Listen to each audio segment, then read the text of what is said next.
Oke, sekarang kita akan melihat masih contoh lagu yang sama, Ode to Joy, dan ada di buku Kak Alicia di halaman ke-60. Di sini Kak Alicia sudah Google online untuk metronom online, karena Kak Alicia di HP ini tidak punya aplikasi untuk metronom. Tapi tentunya ada banyak aplikasi yang bisa dimanfaatkan untuk metronom beserta fitur-fiturnya.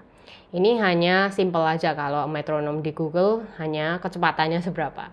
Nah, kita lihat di lagu ini diminta allegro 1 crotchet sama dengan 120. Maka kita setel dulu ke 120.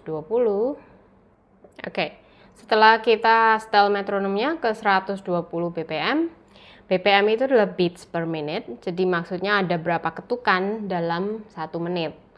Nah, itu kalian tidak perlu khawatir, karena yang perlu kita tahu sebagai pianis itu adalah kalau 120 BPM itu ketukan antar notnya sepanjang ini, itu aja yang perlu kita tahu.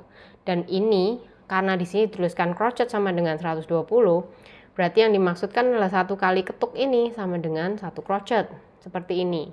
Jadi ini maksudnya tu wa ga pat, tu wa ga pat. Ya, seperti itu. Maka kita coba.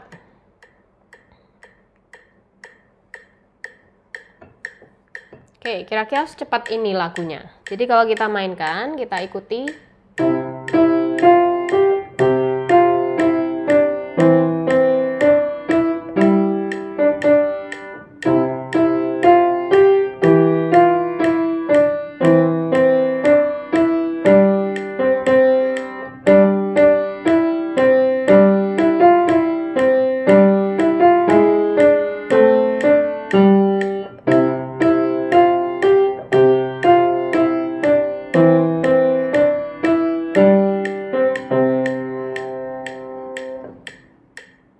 Nah, di bagian ending kita boleh melambat sedikit, tentunya tidak harus strict in time ya.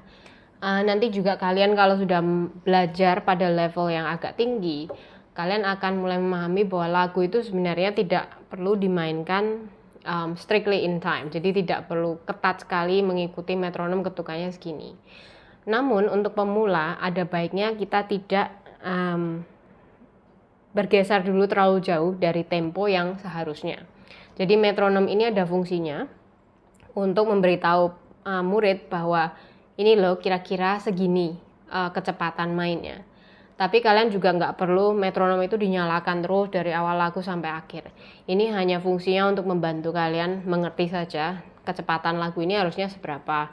Kemudian kalau misalkan ada perubahan nilai not dari misalkan crotchet ke quaver, nah itu seberapa cepat main quavernya atau minim seberapa cepat main minimnya, begitu ya.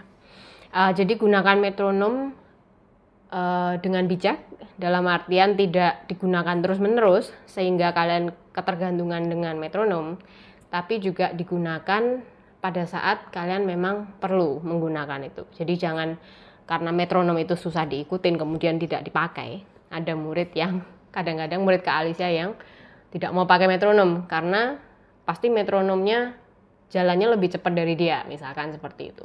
Dan dia harus ngejar-ngejar metronom.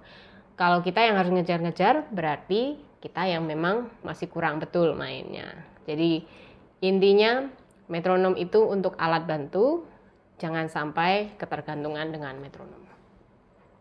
Good work semuanya, well done. Kalau kalian punya pertanyaan seputar topik pembelajaran piano yang sudah kita bahas, silakan untuk meninggalkan komentar di bawah video ini. Nanti akan Kak Alicia jawab.